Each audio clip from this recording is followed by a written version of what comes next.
Hey YouTube, it's your boy Rocket Ross. Today I'm back for what really should have been part 2 of the build, but it's going to obviously be part 3.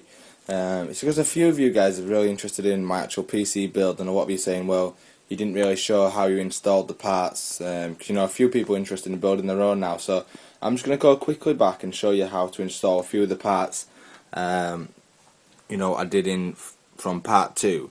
So first of all, I can't really take off the CPU cooler due to the fact that, you know, it's got a heatsink on, and I can't really show you how to install that.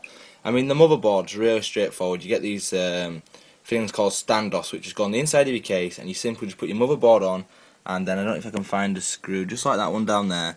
Simply 7 or 8 screws just to screw your motherboard to the back of the case. So that's really straightforward. Obviously, I just talked about the CPU. You know, you'll have to read your instruction depending which one you get of that. Then onto this power supply. That's really straightforward, whether it's a bottom load power supply or sometimes they go up in the top left corner there as well. You simply just sit it down, it'll click into place, and then at the back here, let me see if I can get a bit more light on it. Not really. Just 4 screws. That's it. So power supply, super easy to install. Motherboard, super easy to install. CPU, depending which one you get, whether you're using a stock or an aftermarket one like me, relatively straightforward. That was probably the bit that I was most concerned about, obviously, because you need to get that right. Then onto RAM. These sticks of RAM that I've got, Patriot ones. They are actually sending me some different ones, a gaming series which I ordered, but I'll just show you how to install these now. So easy. Basically, you just go to your DIMM slots down here. I've got 4, so it can go up to 16 gigabytes of RAM. The clips will usually be all up like that when you get the board. All you do is, usually they come in 2 different colour codes, if you've got 4 slots, that is. At the front here I've got 2 black ones, 2 blue ones. RAM always runs in pairs, so you need to just check your motherboard manual and see which ones you want to run. So I'm just going to simply click these 4 little white switches down like that, and then all you need to do is simply just look at the RAM, and obviously it's got a slight divot in the middle there. You just need to look and simply align the RAM in, and what you want to do is just push it, get it straight in the middle like this, and simply just edge it down until you hear the 2 pins at either side click into place like so. I can get a better angle of that. So now the 2 pins have clicked up. I'll just grab the other one really quickly, pop that in, and just push down sequentially either side like so until the pins clip up into place. There you go, you heard them click in. So that's the RAM installed, super easy. Then onto, let's have a look what we've got. The just an LG CD drive. It's really straightforward. At the back it's got the power supply and the SATA. I got a SATA one obviously because it's less wires. So all you need to simply do is just on the front of your case, you just remove one of the panels. It'll tell you how to do it in your case manual.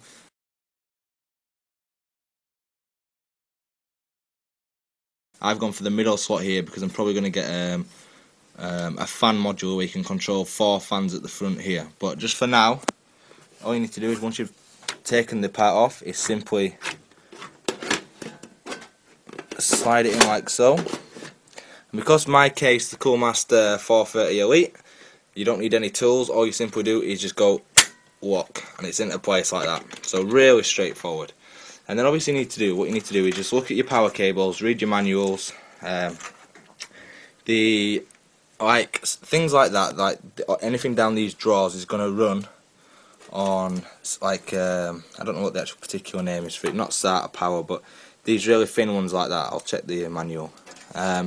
So yeah, basically all it needs, try to do this whilst holding the phone, is simply just look there like that, and you find the slot about there, and you simply just plug that in. There we go, so that's in nice and tight in there. And then, so that's the power for like a CD drive. What you then need is something to receive and send the data, which is going to be a SATA cable in my case. So I've got this black SATA cable here. So it's simply, again, just plugging in. Let's see if I can get a good shot of this. I don't know, let's have a look. Simply plug in your SATA power, and then on your motherboard I've got 6 SATA slots down here. So just depending, you know, where you want it to go. This one's going to SATA 2. So you just simply click that in. There we go. that's installed. And then it's just pretty much the same for the hard drive really. Like I said, I've got the Western Digital Caviar Blue. You find the slot which you want. At the front of my case here I've got a nice 120mm fan, so it's going to be blowing really nice cold air across the hard drive. Obviously try not to touch the green circuit board. I went for slot number 1 up here, so sorry about the camera work, it's so hard to do, quite hard to do it one-handed.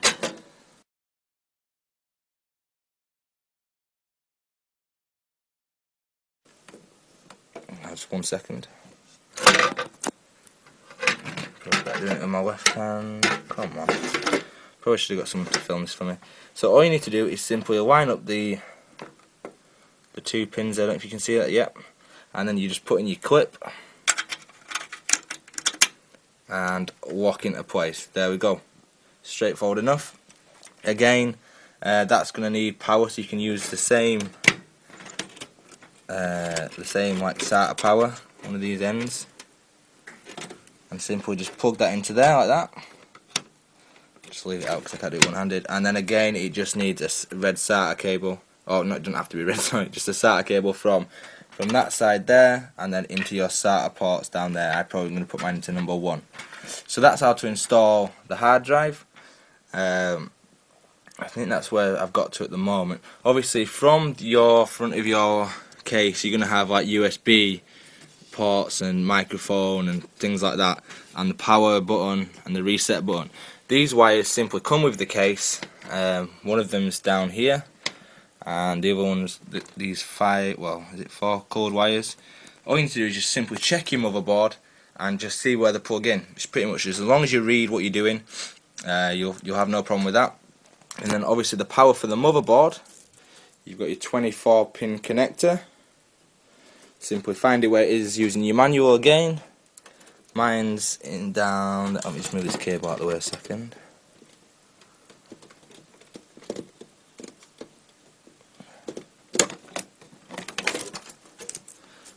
So yeah, my 24-pin connector is just down there. So you simply just check which way it goes and simply insert the power until it clicks in. There you go. So that's that part done. And then for the final part,